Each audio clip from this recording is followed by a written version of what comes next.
it today that we've got good folks who are involved in this, and so let me know when you want me to start. Yeah. And do introduction. Okay. Yeah. Go ahead. Okay, well, it's lovely to welcome you all along to the Black History Lunchtime conversation today. And we've got interesting things to cover, but just to say that the team behind the organisation of this are myself from Learning Links International, I'm Liz Millman, David Alston from Highlands and Slavery, and Simon Fringo from Belong Nottingham.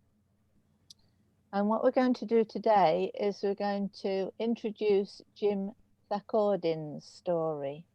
We're delighted that Jim's joined us over the last few weeks and that he's feeling up to being with us today. That's great. So welcome, Jim. We're going to have a look at the start of the film about Jim, which is called Jim Thakoordin's story. And then we're going to look at a range of other things through the session. And finally, we're hoping that Yasus Afari will be joining us, and we'll continue with the tribute to Jamaican national heroes. But we've also got some interesting things to talk about because it's NAIDOC week here in Australia, which is in a week where we recognise the native the first Australians, I apologise. So the Aboriginal people and the Torres Strait Islanders. And also remembrance of Black service personnel. So Chris Campbell's going to be telling us about a ceremony that he was representing the South Wales Jamaica Society. And also to say it's really good today to have Natalie Fagan-Brown from the North Wales Jamaica Society, who've got a research team, and there's some interesting things that we're going to be looking at there. We'll share that another week though. So I'm going to say, Jim, it's great to have you here. So shall we make a start and let your film introduce you? I think that might be rather nice. Yes. So for about 10 minutes, switch off your mics, and we'll hear about Jim. I was born on 6th of August 1943 on a sugar plantation in Guyana. It was British Guyana then, on a sugar plantation owned by a Labour lord, a Lord Booker, in Demerara.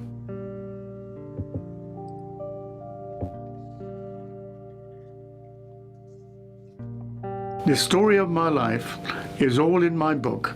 It's 720 pages, and it goes through my ancestral experience and where my ancestors came from, and my life in Guyana, right up to the present day, and my entire experience living, working in London, and involved in British politics, trade union work, and community work. For the last 60 years, I've lived in England.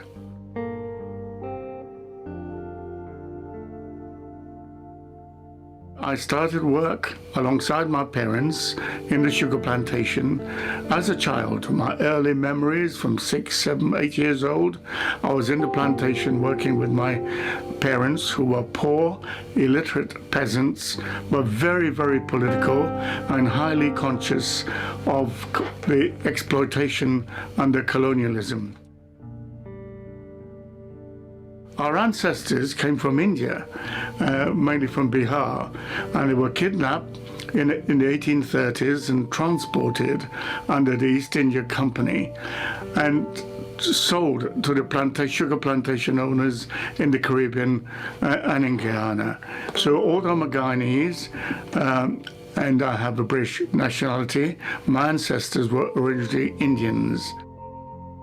I work alongside my elder sister, my parents, especially my mother, and I experienced the difficulty that women had in terms of physical, psychological exploitation and being degraded by men, and much of that degradation of women and their experience stick in my memory and my childhood and stayed with me to this day.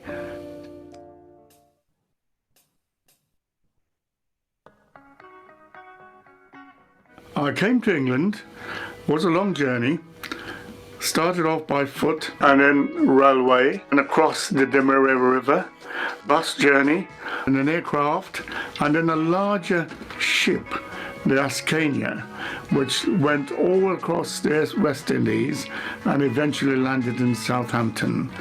I was 16 and my 17th birthday was when I arrived in England. I started work, I lied about my age, and I got a job as a London bus conductor, and I joined a trade union, I joined the Labour Party, I took part in political and community events, because at that time racism was institutional, structural, and quite common in my everyday life. Well, there are many immediate evils of the coloured invasion which are well known to everybody living in this area. But in our opinion, the most important is the long-term one of mass interbreeding. People not having previously a constitutional political outlet for their indignation at the evils of the coloured invasion resorted to blind violence. And so I thought by being a trade unionist, being associated with a political party, I could create the change that I need for the people I left behind in Guyana and working people, working class people being exploited across the world.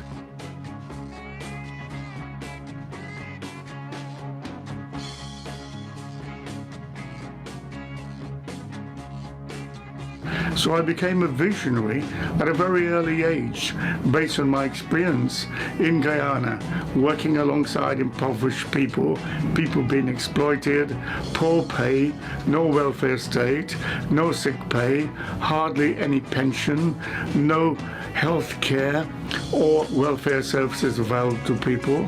If you don't work, you simply have no income, you have very little to eat, you either live by begging, borrowing, stealing, and I did almost all those things as my childhood in order to survive and to assist my family.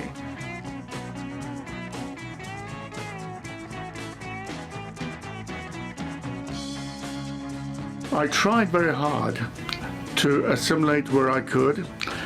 I found my trade union work and the friends I met within the trade unions and the political institutions I joined and associated with were very helpful to at least understand the day-to-day racism I faced at work and within the community. Remember, we're talking about 1961, when it was common to see adverts, room to let, no dogs, no Irish, no blacks, and I had to cope with that. And I coped with that by putting my wholehearted interest and commitment to changing Britain, changing the world, becoming active for workers' rights, black liberation, liberation of working class people, of women, of young people, of disabled people who were exploited in those days. And I'm still, at age 76, I'm still heavily involved in all these issues to do with equality and quality of life for everybody, not just for the few, but for everybody in this country and around the world.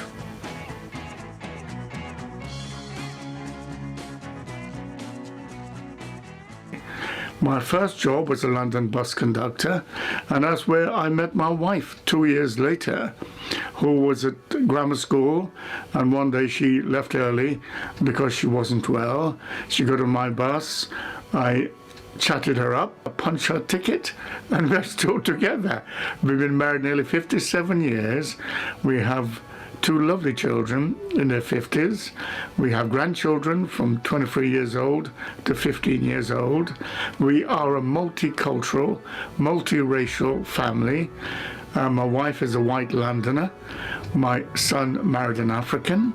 My daughter married an Irish Catholic.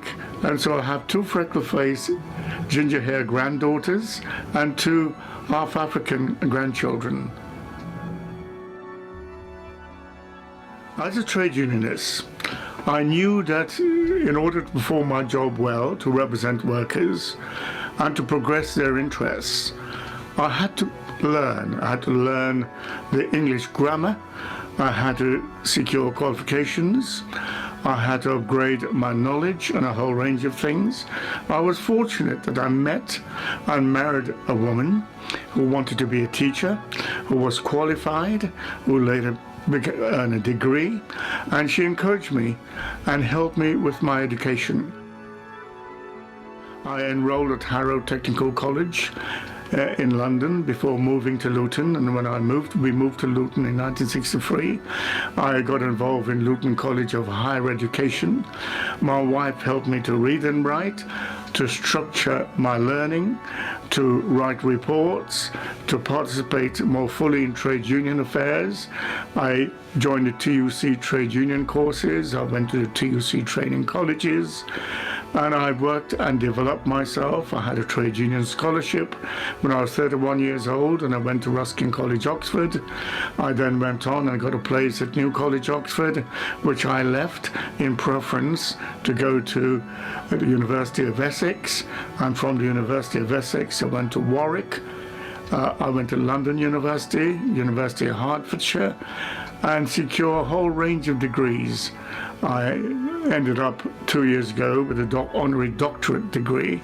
So I have a PhD in political science. I have an MBA. I have a certificate in teaching. I'm a sociologist. I'm an economist. And I've been a political studies lecturer. I lecture on politics. I lecture on employment law in universities and colleges for the best part of 35 years.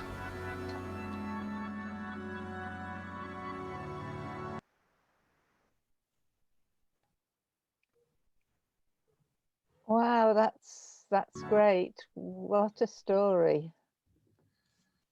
Okay, Simon, so are we taking a break there?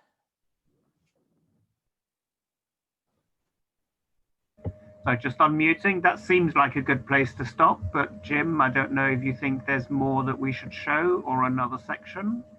No, that's more than enough for now, Simon. Thank you, Jim. That was really interesting. And as an ex-trade union rep, sort of interesting to hear. Okay then, so shall we have some questions and discussion about that? I just need to go and get a glass of water. I didn't get myself one. Over to you, David. Right, thanks very much, Liz, and thank you, Jim. And can I say it's been a real pleasure through these conversations to be introduced to Jim. I mean, my interest is in the history of Guyana and primarily in the history of slavery in Guyana. But one of the things I'm aware of is, I think, how little people know about the history of, certainly in this part of the UK, how little people know about the history of indentured labour.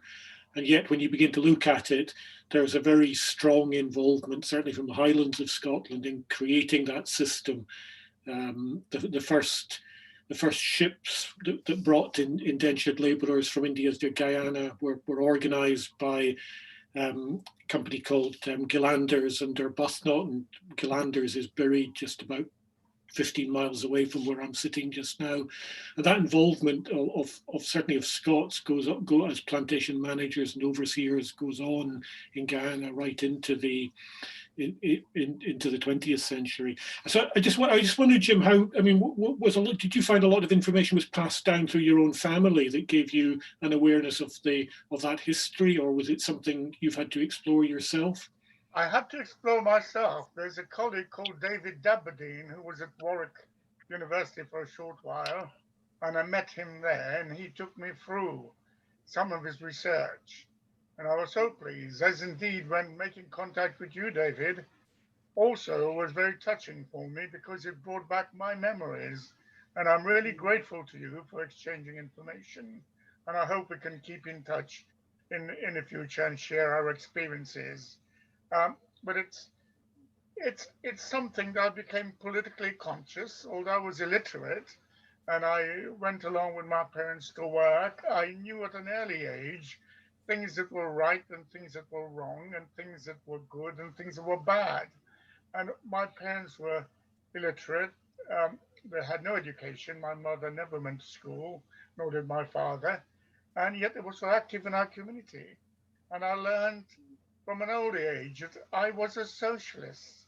that my parents were communists and they had certain beliefs that made them who they are, what they thought at work and what they thought of their lives and the lives of other people. And my father was involved in trade union dispute.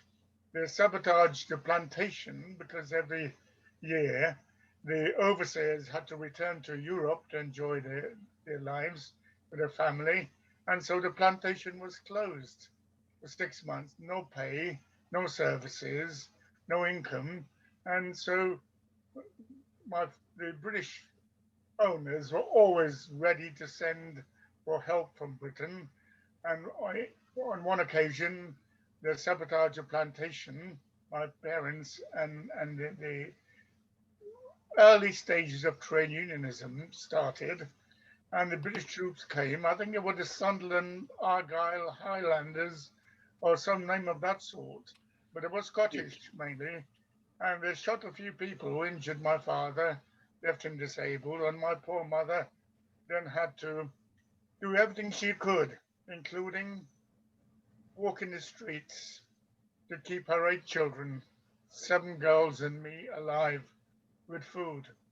And so I became very political at an early age, and I later discovered that I was people who was thinking as socialists, internationalists about issues locally and globally. I discovered that later on in my traits and my beliefs and ideas and commitment in life started as a child on that the Demerara plantation. So coming to England was already prepared, not in terms of education, but in terms of what I felt about myself and my environment.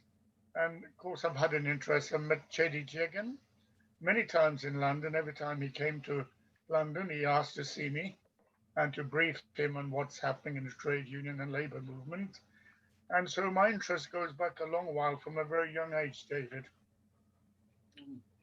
Yeah, it would be the Argyll and Sutherland Highlanders for which, and again, I think that involvement of British troops, of Scottish regiments in particular in colonialism is one that isn't really recognised. And I see that I'm really pleased to see that there was an article in The Guardian recently by Guyana Bahadur about British intervention in Guyana in 1953, and I think that was the Welsh Fusiliers that were sent in to remove the government. So there is so much we need to learn.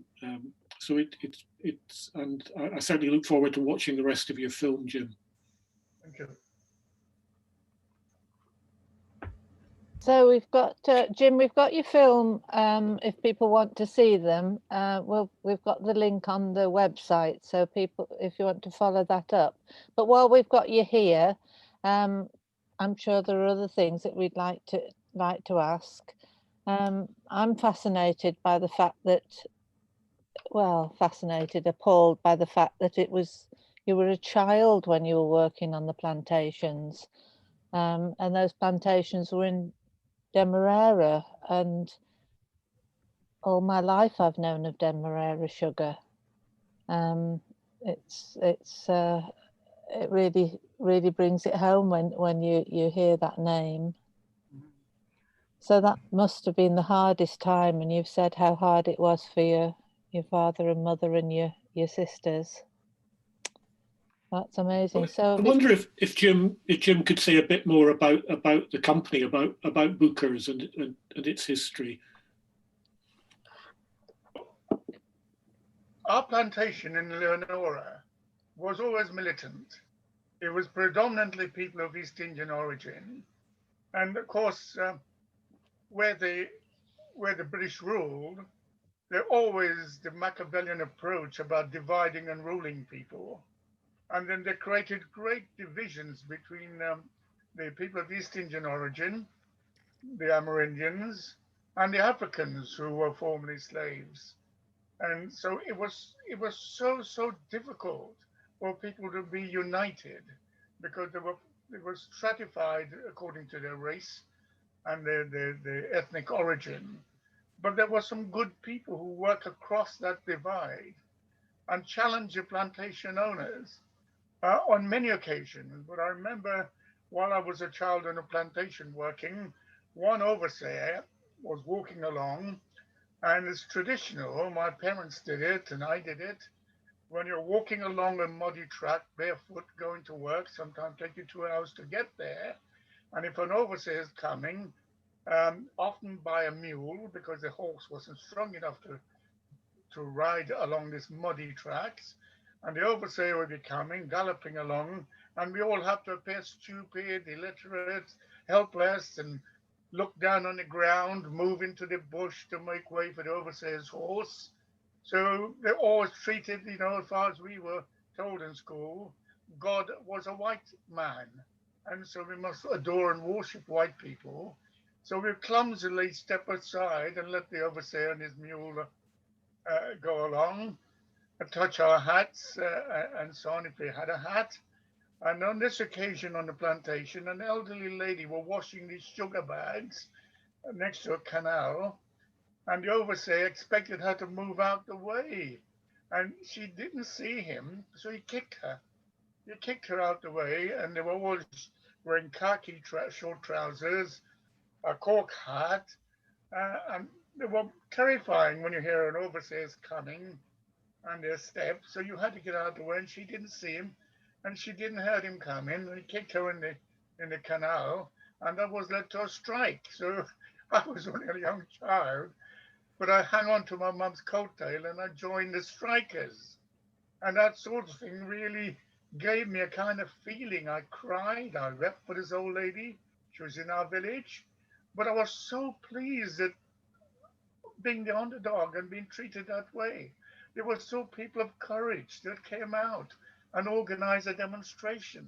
We didn't have a formal union, so there wasn't a union march, but the people spontaneously, and that was an important lesson for me, that you could be downtrodden, you could be isolated, but if there's one, two, or 10 of you, you could make a difference by challenging wrong things. Of course, my mother was very persecuted for her beliefs, especially when my father became disabled. And she did everything, including her and me, going along to the plantation, the overseer's compound, and we stole. I, I managed to get through the fence. I milked their cows. First of all, I filled my own belly up, milking the cow in my mouth, and then filled the container, and then we left. So although there was such pain and trouble, I saw how women had to survive. Don't trust me, if they work, they get less than men, or they were taken, dragged by the men folk to work. They weren't paid. The man was paid a terrible wage, but had to take their family into work because it was piecework. Unless they completed it, no money came in. And there was such brutality against women um, by the plantation owners, and then they had to enjoy it at work, at home, and then within the community as second-class citizens. Although they were champions of the community, they raised their children, they found a way of making ends meet, they were always in debt, they did what they could, whatever they could. And to this day, I've got one sister in her 80s who hate my mother. And I said, darling, why do you hate her mother? And she said, what she did brought shame on us. And I said, what she did, my darling, was for us to put food in our belly. I don't hate her. I love her because I'm alive today because of her. And so we must respect our mother.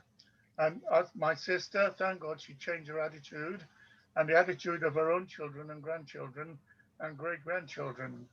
And so there's been suffering, but there's been communal activities as well.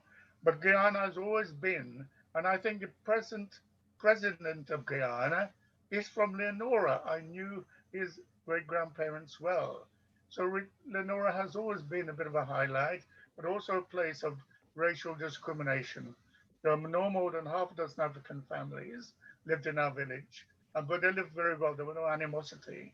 But the next village up, it was Stewartville, and on the other side, it was going to a place called Hague, uh, and that's where a lot of Africans have settled.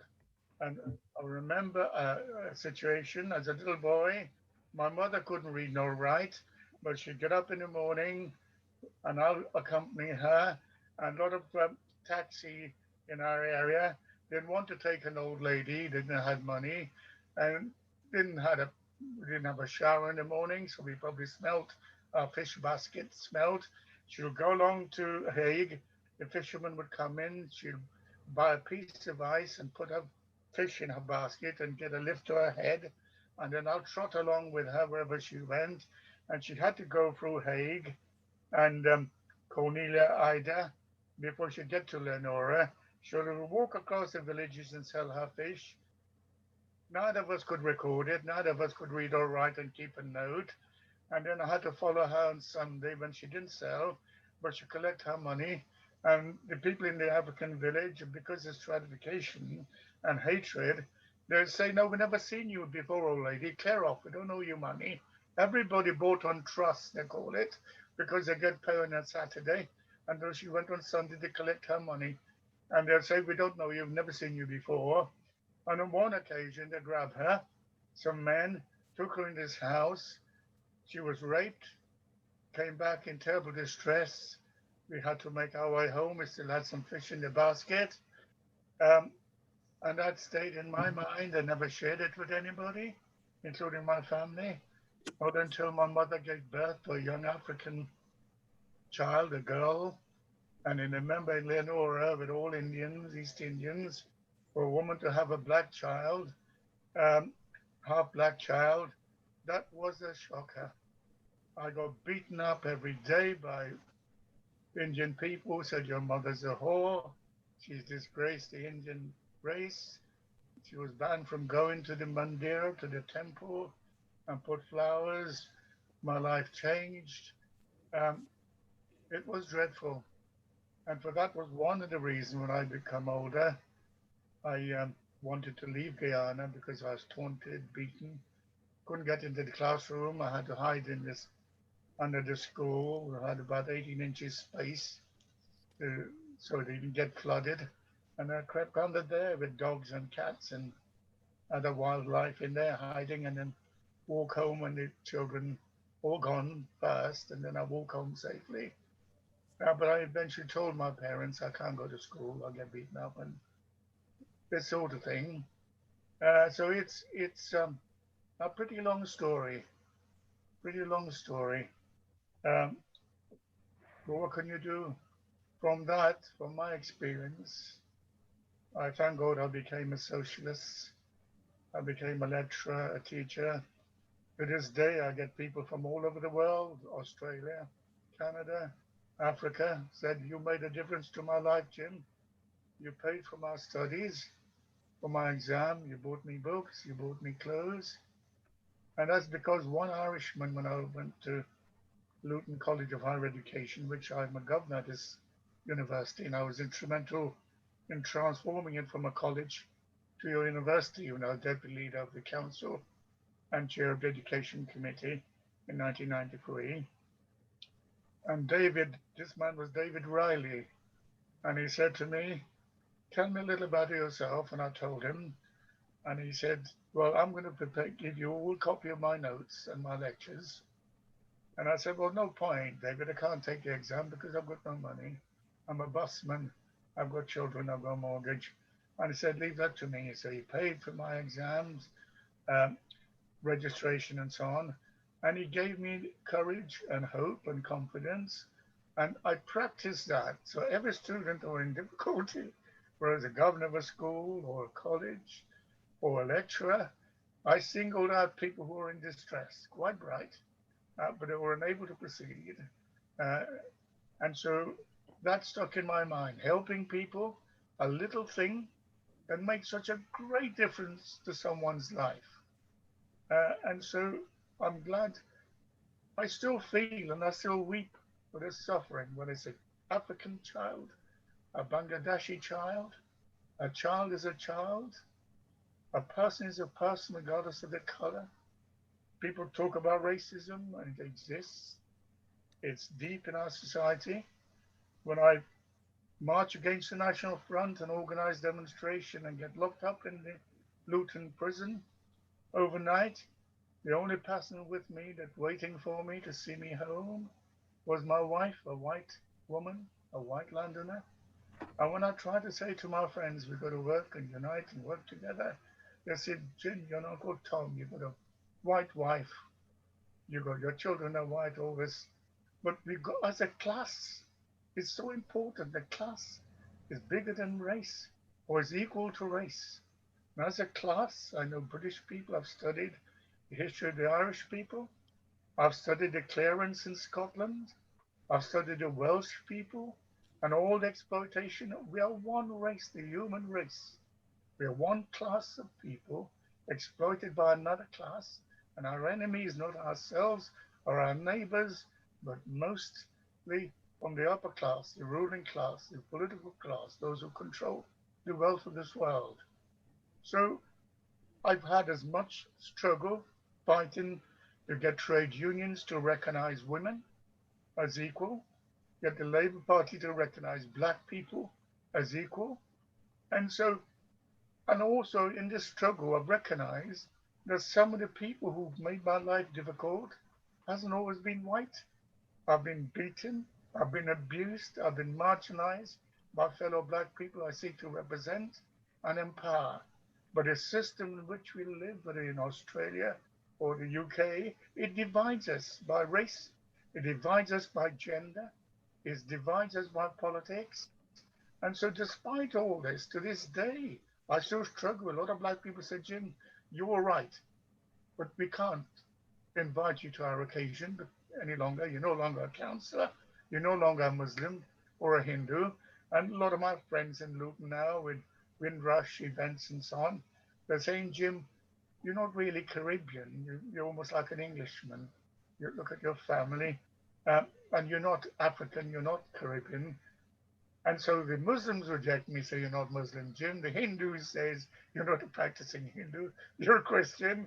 And some of my Christian friends from the Caribbean says, Jim, you're not really African origin, you're not Caribbean. And some of them remember the differences that the British introduced in the colonial system between East Indians and the Africans, the slaves, indentured labor, and that sort of thing. And in Guyana, as a child, the drivers, they called them drivers. And one part of the colonial system, they had a whip, and they would whip people when they did something wrong. And more of the time, it was East Indian driver or supervisor whipping the African. So that kind of hatred is very ingrained in the system. And just today, some children whose ancestors came from Jamaica or Trinidad, so on, we still remember this cruelty.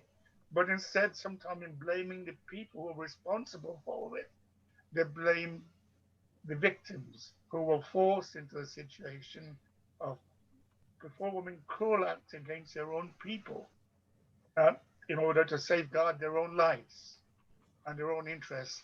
And that's what colonialism is good at. Sorry if I've gone on for too long, I'm sorry. Oh, Jim, don't apologise at all. So, Dr. Jim Thakoordin, you might not be lots of things, but you are a very brilliant human being. And you're so honest, Jim. You tell the hardest of stories, and you explain, you teach, so that we can understand. I wonder if there's anyone else who'd like to ask Jim a further question. Can Professor I ask a quick Satie. question? Oh, sorry. Professor Satie? Okay, thank And you then- very much, Jim. Your story is very, very, I feel passionate about it, and I feel like you in some senses, even though I've not experienced the kind of things you have experienced. Your story moves emotions, and it like inspires and really challenges as well. I'm a historian, and I'm interested to go further backward. I understand the context in which you became a socialist, understand the source of your radicalism, I understand the source of your resistance. But your parents, whom you describe as illiterate and poor, what is the source, or what was the source of their own consciousness, political consciousness, that you partially imbibe? You know, social science discourses, humanities, literature normally says that only literate people are conscious, but I'm very interested in knowing the source of consciousness of your own parents, given that background. And then I'll ask a secondary question thereafter. Or should I combine the questions and then finish all at once? Now, let me answer this one first. Okay. When I was young, as David mentioned earlier, the colonial system and the government, when the politics, Guyanese are very political, as they did in Africa and most countries. The working class, despite their illiteracy, they are politically aware. They know right and what was wrong. But in the 50s, there was a lot of political movement. A man called Chedi Jagan became Prime Minister of Guyana, and he was very anti-justice, who studied in America and ended up marrying a daughter of the head of the Communist Party of America, called Janet Jagan. And they were very involved in getting the trade union involved. And the British government then, the governor, I think was Sir Patrick Renison, the governor, couldn't tolerate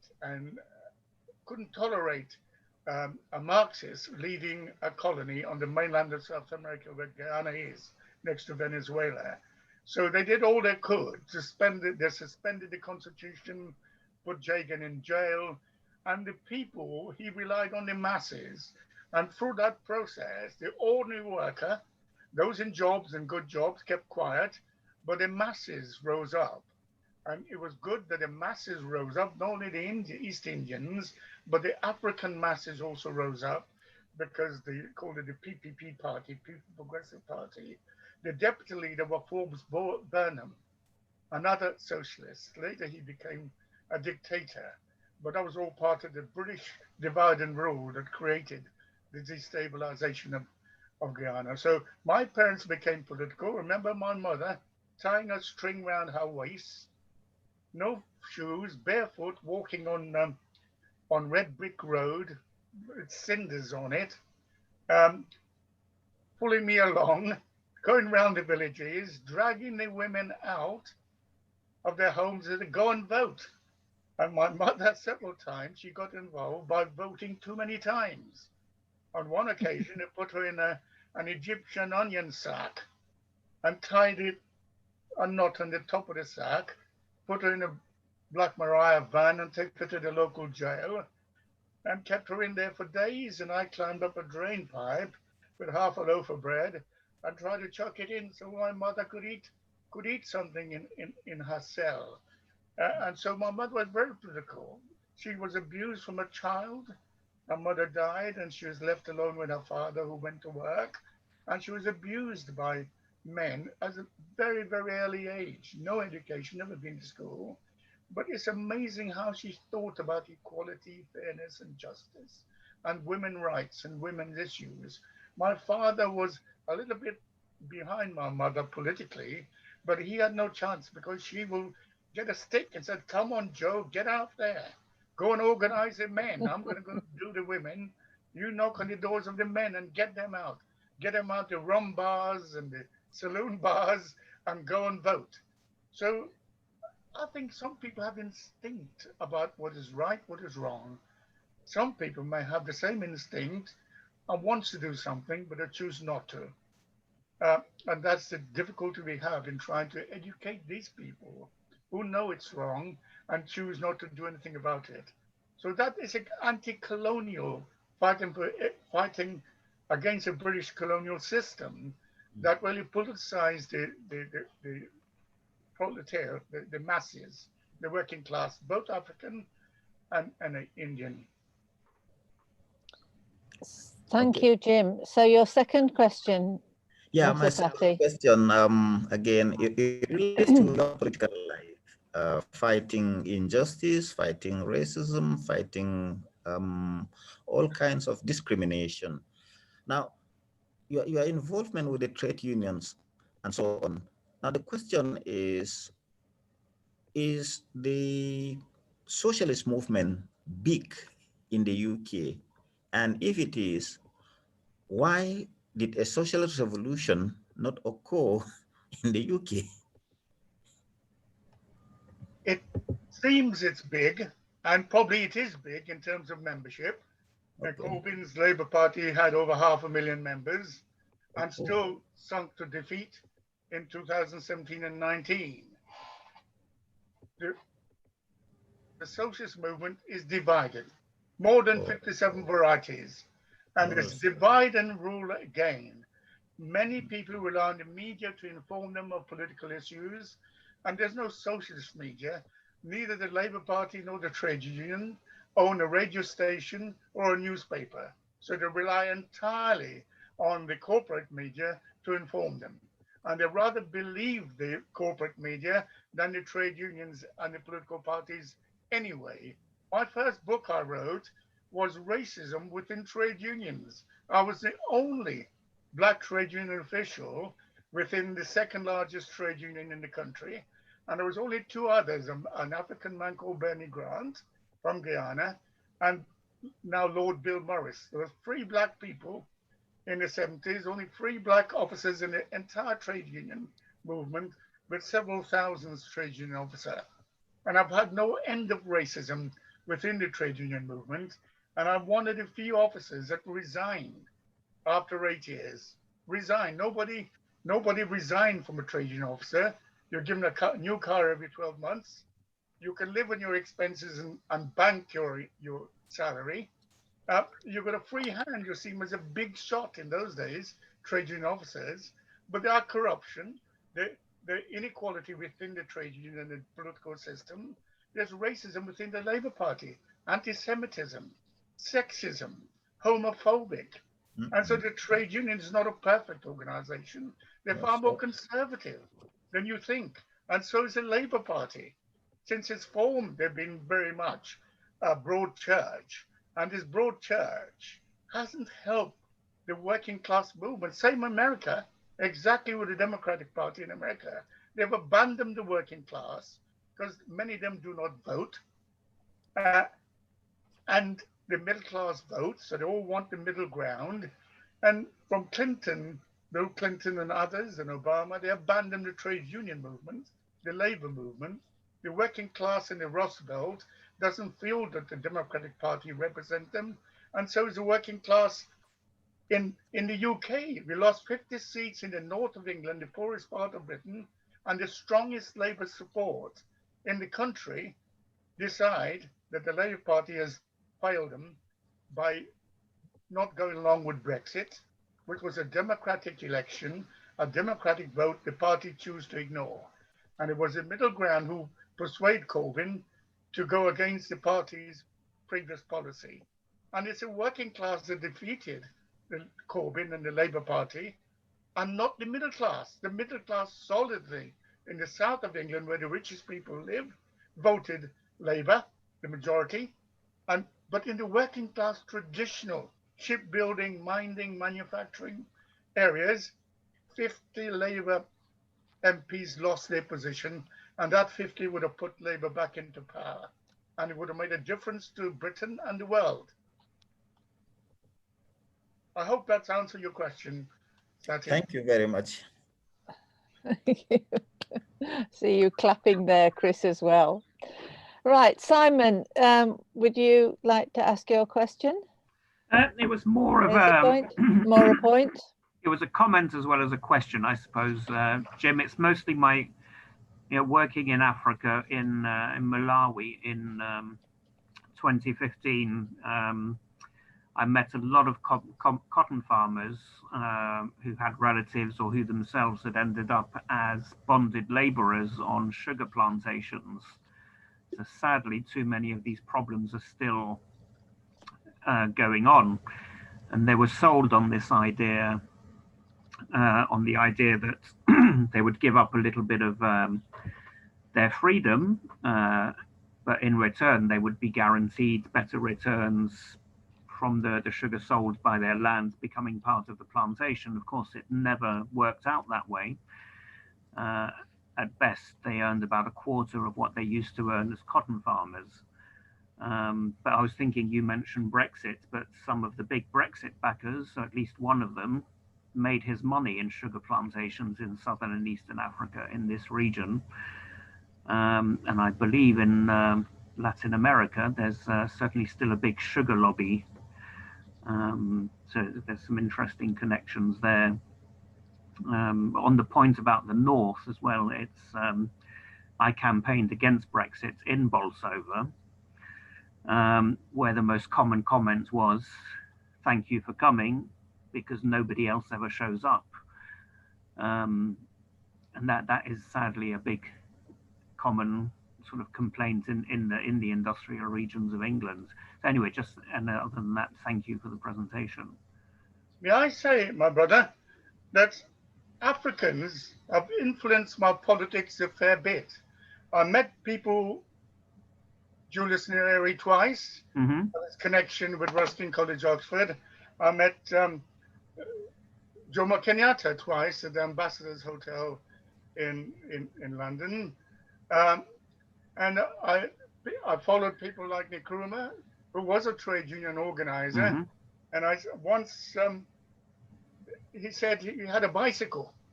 And on his bicycle, he went around organizing people in difficult areas in Ghana. And so I followed his career. Because at one time, when I arrived in London a few years, Nkrumah was a hated person.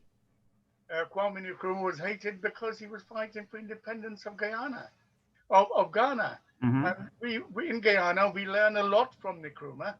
And people often get Ghana and Guyana mixed up.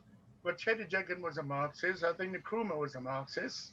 And so people like Tom Mobaya from Kenya, Amita Gabriel, politics I followed for a while. And I've learned a lot about the African struggle.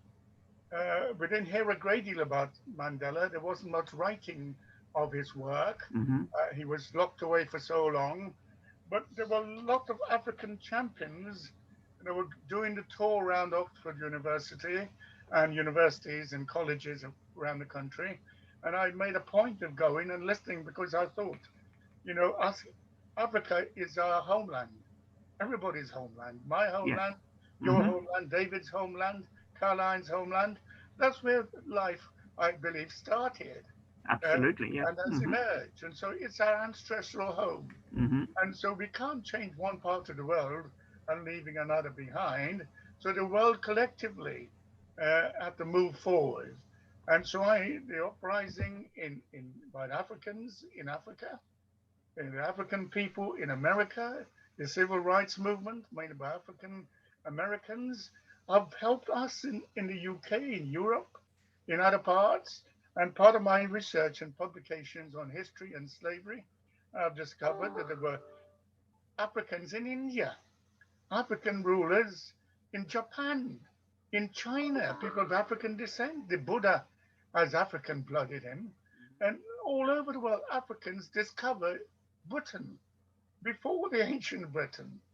Africans, when the Romans invaded Britain in 43 AD, they couldn't defeat this tribe they regarded as Silurists, and they described them as thick lips and curly hair and dark skin.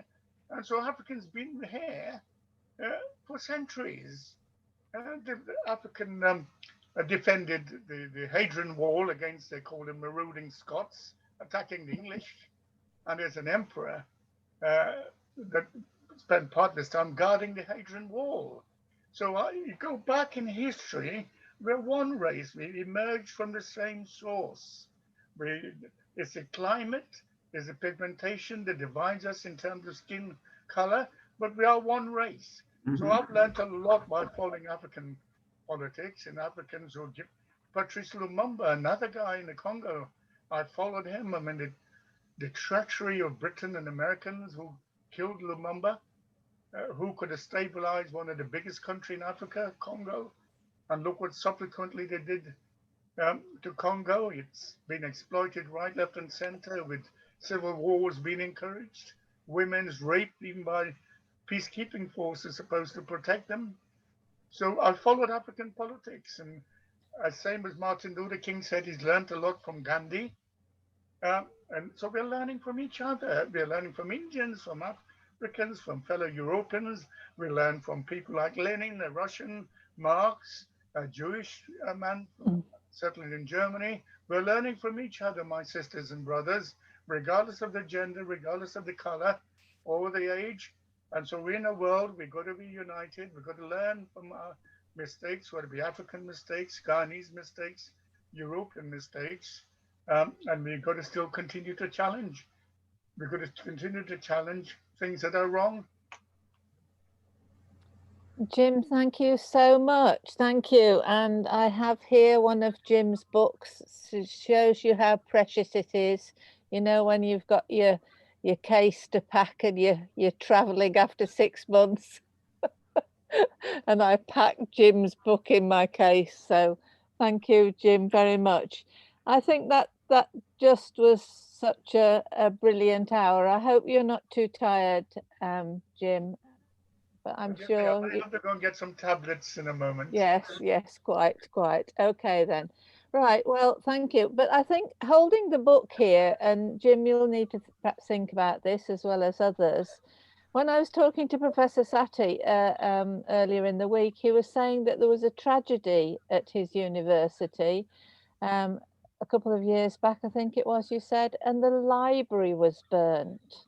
2016. The library was burnt in 2016. So I think maybe Jim and others, thank you. Gwyneth, have you got an idea? Well, no, I can probably help you, Satie. I can probably help you, sir. I have hundreds of books. I was just thinking that, Jim. I was just thinking. I could exchange behind me, hundreds of books. History, thank you very much. African history, colonialism. Thank you very much. Books on slavery.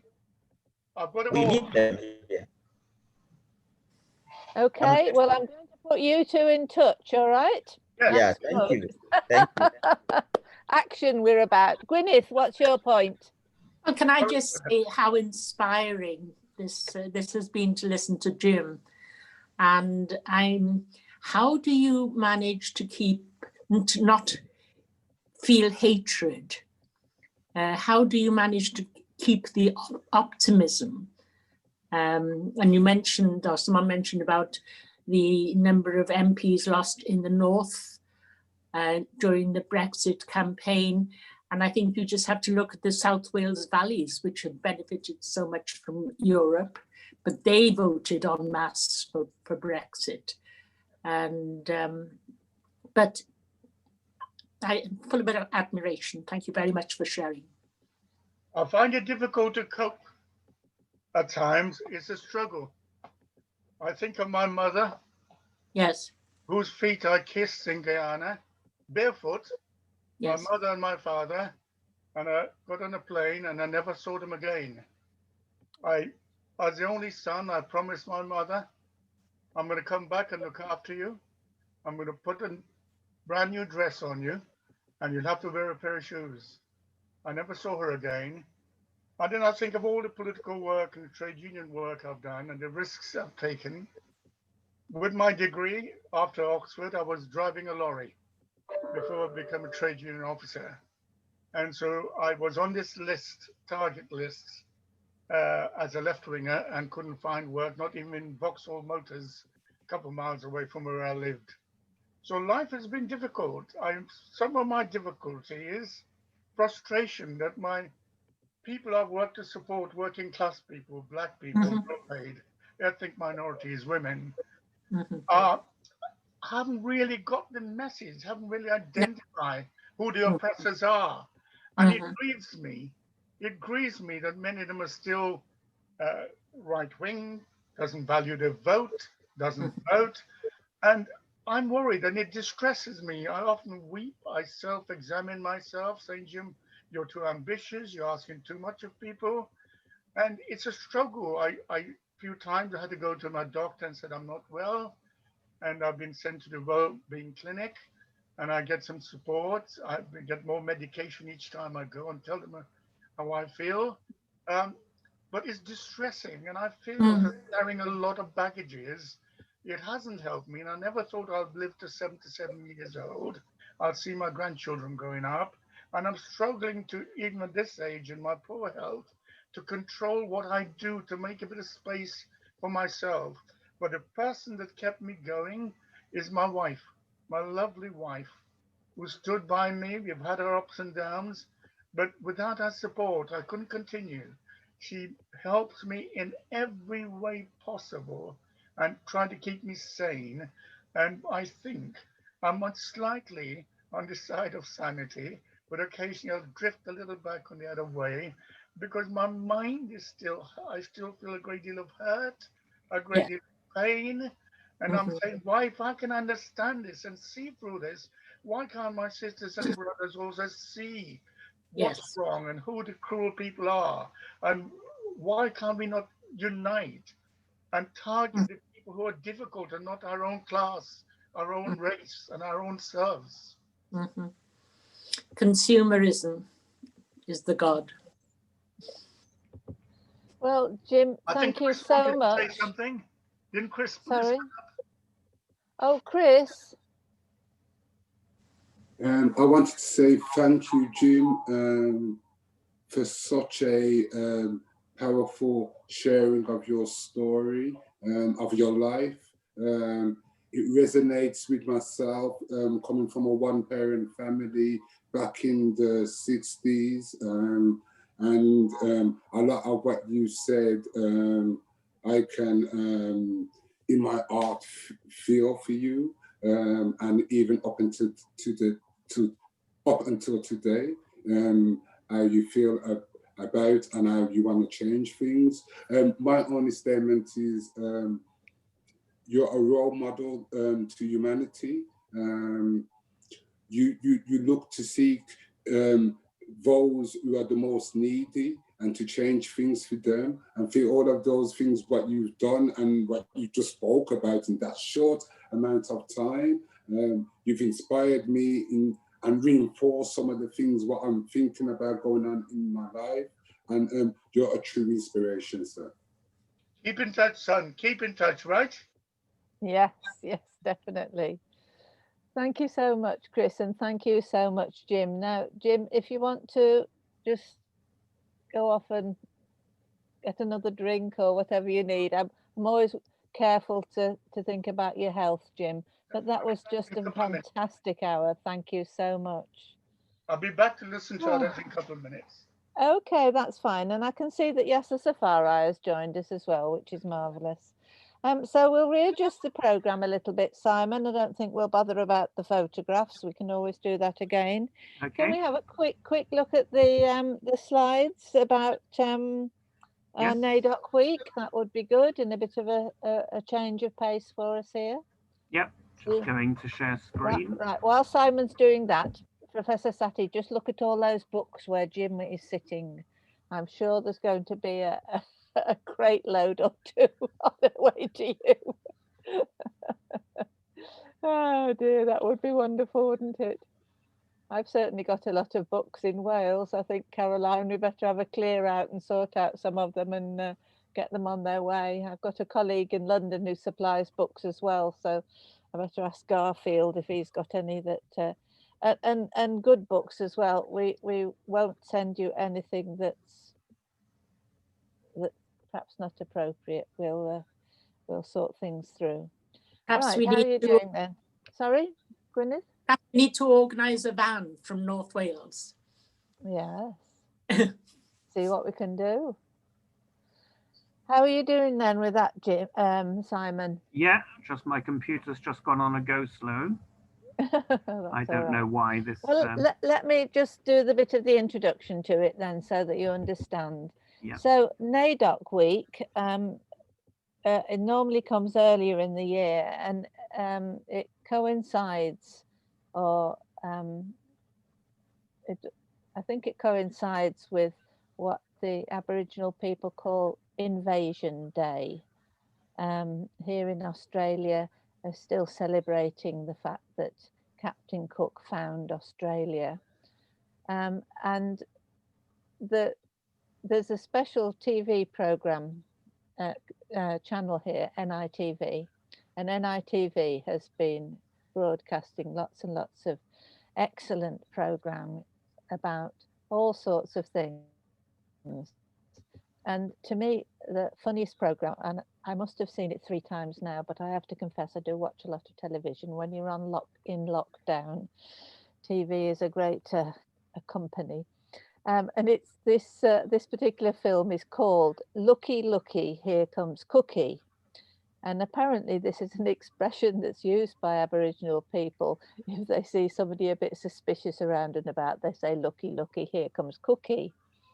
And this particular program was absolutely excellent. It was led by a poet, an Aboriginal poet and comedian, and he told the story of Captain Cook's arrival from an Aboriginal point of view, along with his colleagues. Well, it's absolutely priceless, and I jolly well hope it comes on British TV at some stage, because it really tells a true story, and the ridiculousness of the fact that Captain Cook apparently was really, really surprised that he saw smoke on the land, and up the coast, more smoke, and a bit further up, a bit more smoke.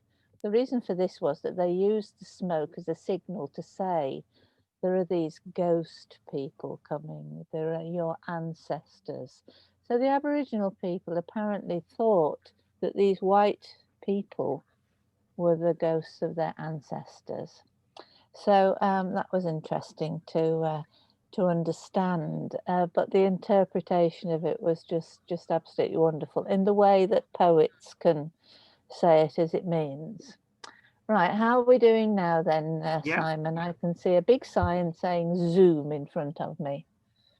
Okay, I don't know why it's saying that. It should be, it's telling me for some reason screen sharing is paused, which I haven't done. Stop the screen sharing, then put the PowerPoint up front and then open your screen sharing again. Well, that should have worked. That worked the other day. Yeah. All right. We're all learning here, I tell you. Yeah. So this week would normally have been a week of events. As I say, it would have been normally earlier in the year. A week of events, a week of activities in schools, a week with teaching, and an understanding of the history of Australia and the way that Aboriginal people are now having an opportunity to have a voice. And while we had Black Lives Matter, the Aboriginal people were also very much at the fore with campaigning and rallying. So we saw a lot of things going on there, and we also have a special day in January, which is Australia Day. This is again celebrating the European invasion of Australia. So the Aboriginal people and Torres Strait Islanders have their alternative events, which are called Invasion Day, and they're remembering their culture, they're valuing their language and their traditions. And with the opportunity that there is with so much good broadcasting, then that's shared on the other channels as well. And one of the main channels has also been doing an awful lot this week for NAIDOC Week. Anyway, it doesn't look like we're going to be seeing this PowerPoint, so we'll move on to the next bit then. Yeah. Well, I still need to get the screen share back, or we're all going to need to log out and log back in again. Which is Don't worry then. I should just leave it. Chris, you went on Sunday. It was the Remembrance Day service, and there's now a special memorial in Cardiff, isn't there, to the Black servicemen? Would you like to tell us about that? Hi everyone. Yes, I went to a memorial service for ethnic men and women, servicemen and women. On the 7th, in the context of the unknown warrior. And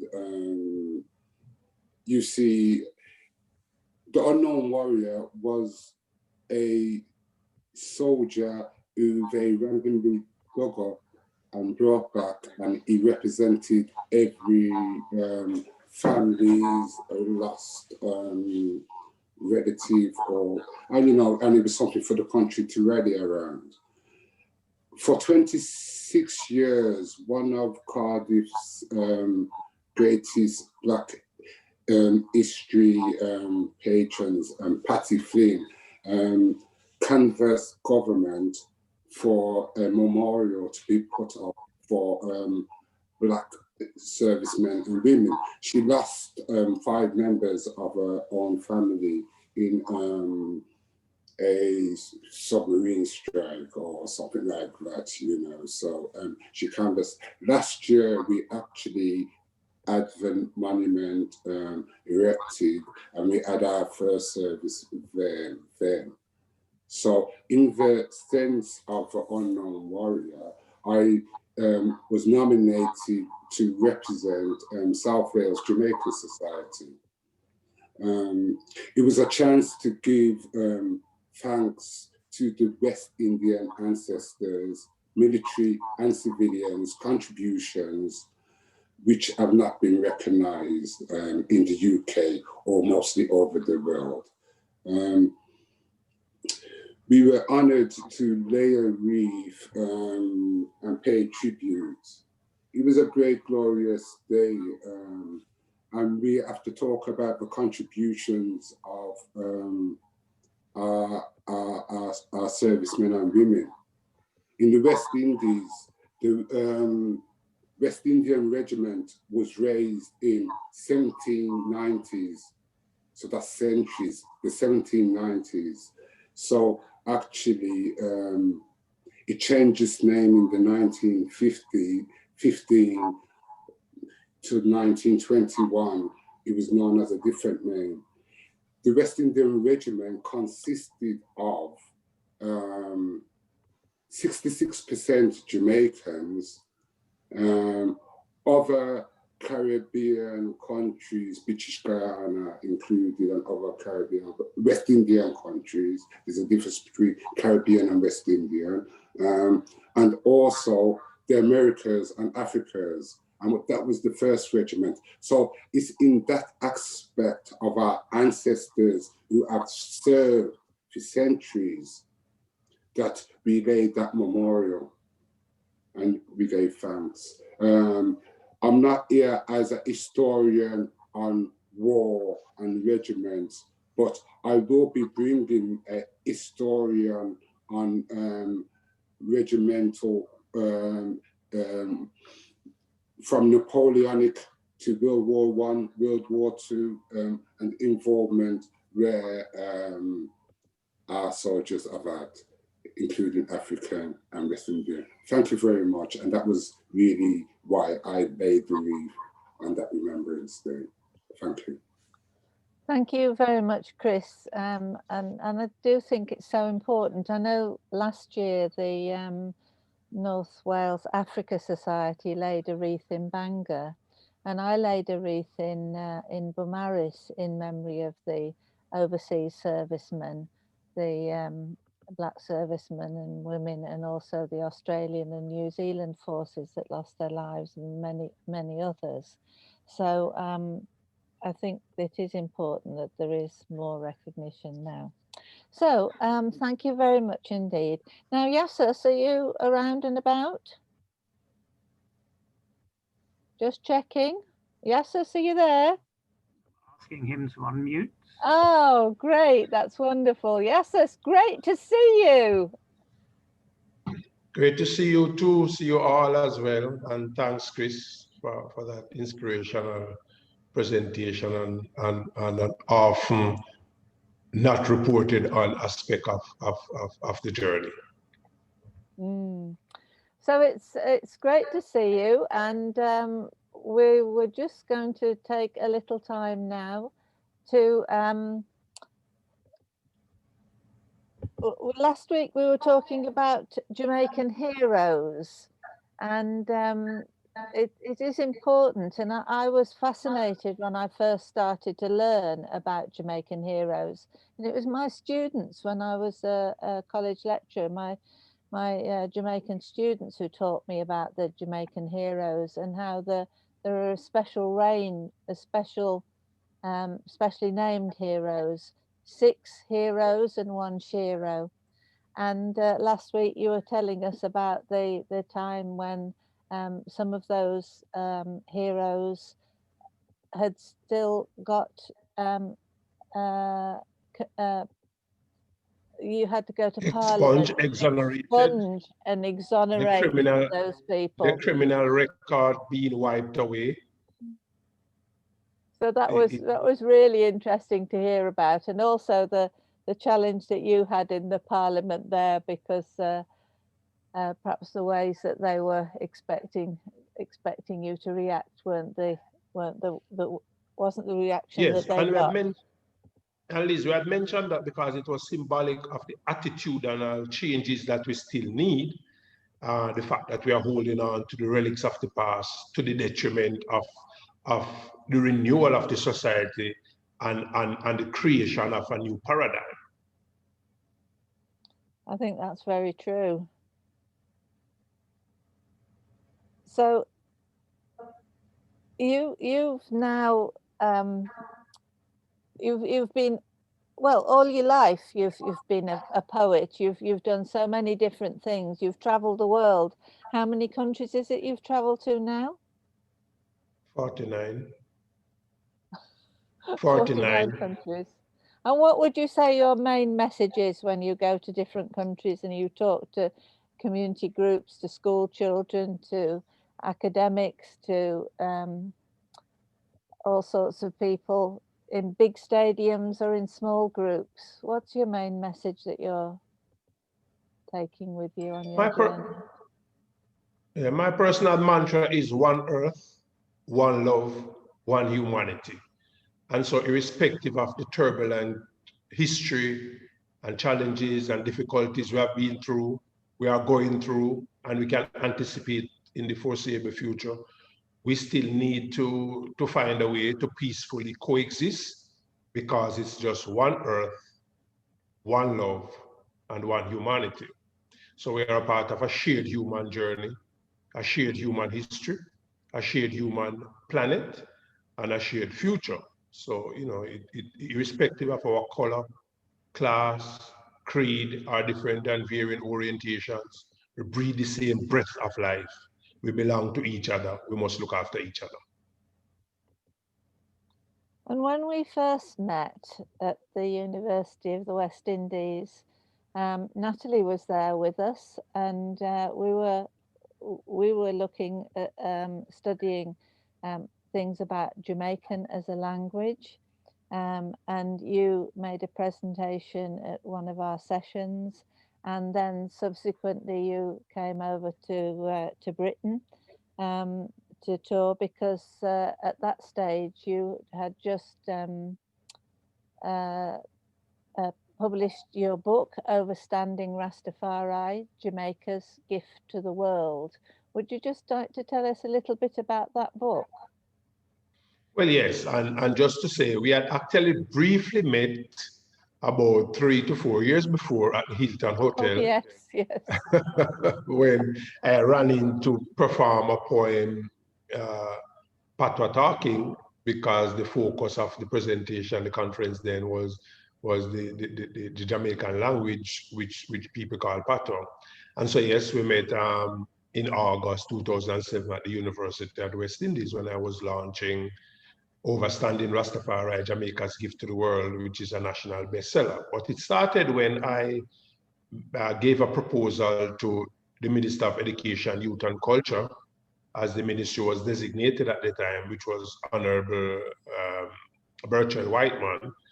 And out of that came the Jamaica Day celebration, the Culture Agency program, and a government policy document on culture and education. And so I recognized during all of that based on the CXC, the Caribbean Examination Council Board, they had to teach Rastafari as an indigenous social and cultural and religious expression of the Caribbean. But the resource material and the resource people were inadequate, and oftentimes were not resources from the Rastafarian community. our resource personnel from academia and not necessarily from the Rastafari community. And so I decided to challenge that. And so I took the curriculum and the questions and answers that we got from students and educators and teachers in the respective schools that we attended and that we were available to. And so I used those to write a book called Overstanding Rastafari, Jamaica's Gift to the World. It consists of 21 chapters speaking to the different elements and components of Rastafari that would be pertinent and relevant to students and teachers, as well as people with an interest in Jamaica, the Caribbean and African history and world history. And so that became a national bestseller quickly, and we presented it at the Parliament in Jamaica during, on the 1st of May, I think it was 2007, Prime Minister Portia Simpson a budget presentation. It was also presented at the AU-ACP Parliamentary Assembly, the Ethiopian Parliament, the British Parliament, and many others, and is still being used in universities around the world, including University of West Indies, Victoria University. Recently, it has been used as a reference text by Oxford University in England for a series of 3 books that deals with religious education in the Caribbean. And so currently we went low on print, so we are reprinting currently. And we are currently again working on the 2nd edition, as well as 21 bi- and trilingual monographs speaking to the 21 chapters. And this was an idea that came about by Dr. Karen Carpenter from that time, from the book came out when we met at the University of West Indies, August 2007. Well, that's fantastic, really fantastic. And your book's another one that I have here by me on the shelf that has travelled, and it was fantastic when you were able to come to Australia and join in the World Parliament of Religions as the first Rastafarian who had presented at the World Parliament, and that was an amazing time. Well, we promised that we would respect and pay tribute to Toots with the track that you relaunched just a few weeks ago, and what I would suggest is that we listen to that, and then if people are okay and want to stay on, then it looks like Simon's managed to find the NAIDOC PowerPoint. So let's listen to Toots first, and then we'll thank you very much, Yasus, and then we'll hear a little bit about NAIDOC Week in Australia. Thank you so much, Yasus. Okay, Simon? Yeah. You're welcome, thanks. Jaja the righteous king, the whole wide world happy chant when we sing. Jaja the ancient king, yeah. Send some love for the reggae. I say, oh, oh, oh, oh, oh. Wanna sing this song with me? I say, oh, oh.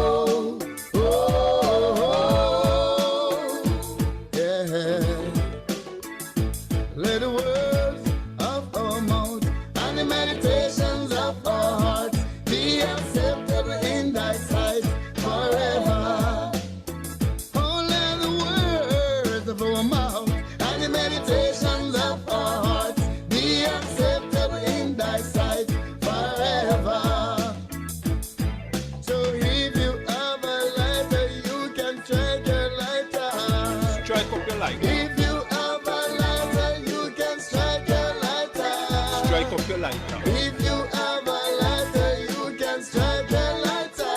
Strike up your lighter. Oh, oh, you can strike a lighter. Strike up your lighter. Light, light, light, light up your lighter. Lighter, lighter. Light up your lighter. Light, light. Come on and let your love light shine. Light, light, light, light. Light up your lighter. Light your lighter. Let me see your fire. Oh, you can strike a lighter. Light up your lighter. Lighter, lighter, light up your lighter. Lighter, lighter. Let me see your fire. Lighter, light. Oh, but man, it burn your finger. Yes, sir. Light, light, light, light up your lighter. Mind it burn your finger. Light up your lighter. Make me see your fire. You can strike a light and that make me feel so good inside. You make me feel so good tonight, and you make me feel irate. You make me feel irate. You make me feel irate. You make me feel irate. Heaven knows, and you know, and I know that you make me feel irate. Make me feel irate. Make me feel irate. Said I wanna see you light up. I wanna see you light up. Light up your lighter. Light up your lighter. Light up your lighter. Light up your lighter. You make me feel irate. You make me feel irate. You make me feel irate. You make me feel irate. God, you make me feel good. You make me feel irate. Say you're irate. You make me feel irate. You make me feel good. You make me feel good. You make me feel irate. You make me feel good. Said I wanna feel you like that. I wanna feel you like that.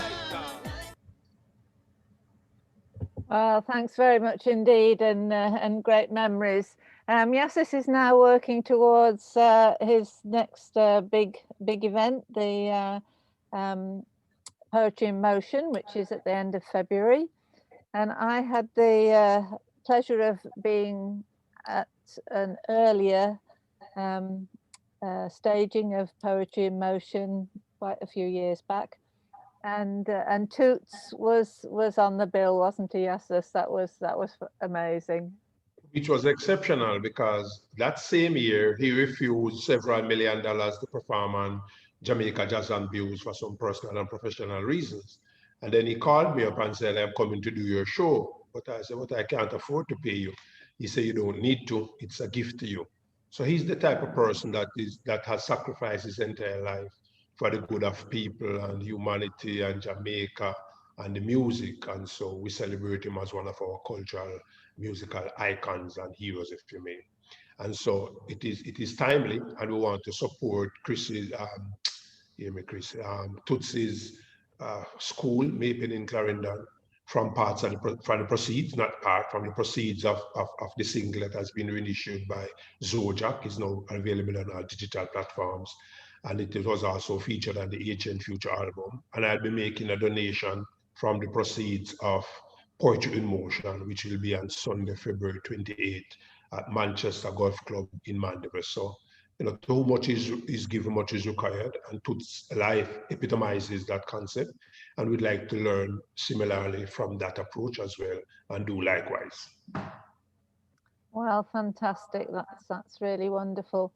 While Simon's trying to see if he can manage to find this PowerPoint back again, just to say that it's been great, particularly to have Natalie Fagan-Brown here as the chair of the North Wales Jamaica Society now, and we intend to move things forward so that we can not only look to helping the school and community in Pennants, but the wider communities.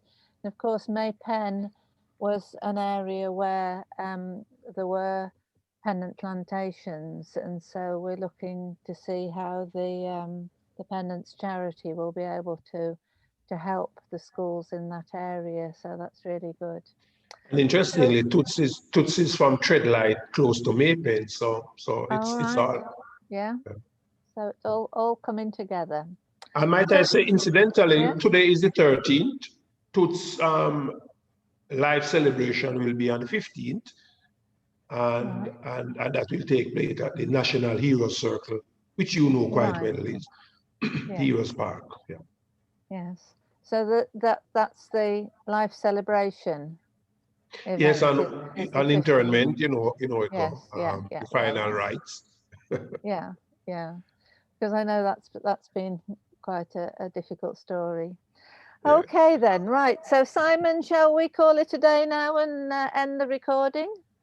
Yes. Okay. Okay then.